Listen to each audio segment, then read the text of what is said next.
Bonjour, je me présente, Philippe Giletti, professeur de golf et responsable de l'enseignement du site où je travaille.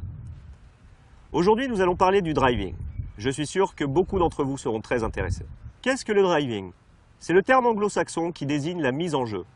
Au départ de chaque trou, on essaie d'utiliser, lorsque l'on peut, le club qui va nous procurer le maximum de longueur. Ce club, c'est le bois numéro 1, appelé driver. Le club le plus court du sac possède, lui, la face de club la plus ouverte. Quant au driver, le club le plus long du sac possède, lui, la face de club la plus fermée. En l'occurrence, c'est le driver qui nous intéresse. Plus le manche est long, plus je vais générer de la vitesse dans la zone d'impact.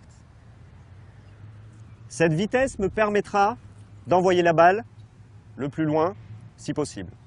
Commençons par expliquer comment se placer convenablement devant la balle. Particularité de ce coup. Lorsque je suis au départ, j'utiliserai un tee pour surélever la balle et rendre le coup plus facile à jouer.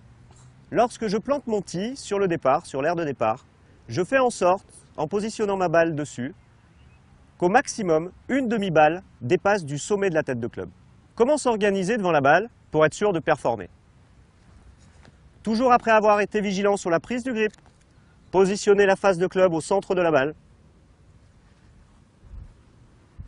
puis placer la balle en elle-même à l'intérieur du pied gauche. Au niveau de la posture, vous devez être dans une attitude dynamique. Légèrement fléchi, le dos plat, le poids légèrement sur la plante avant des pieds. Dans cette position, vous êtes en mesure de pouvoir démarrer votre swing par le corps de manière athlétique. Après, vous êtes placé avec rigueur, nous allons parler de la dynamique.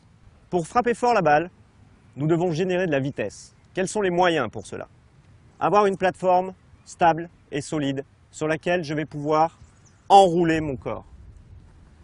Utiliser les leviers des poignets pour venir positionner mon club le plus proche de la parallèle au sol.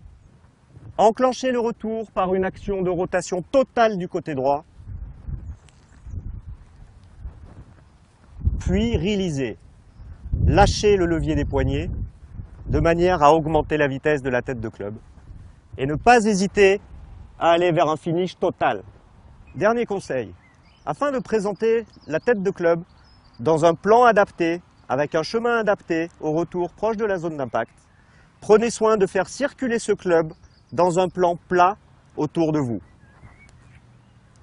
Ainsi, vous optimiserez la capacité à contacter la balle dans le sweet spot au centre de la face de club. Voici une petite démonstration.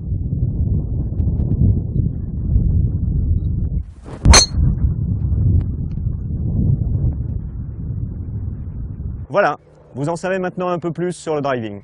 Et si vous voulez en savoir plus, je vous invite à aller regarder la vidéo sur le putting.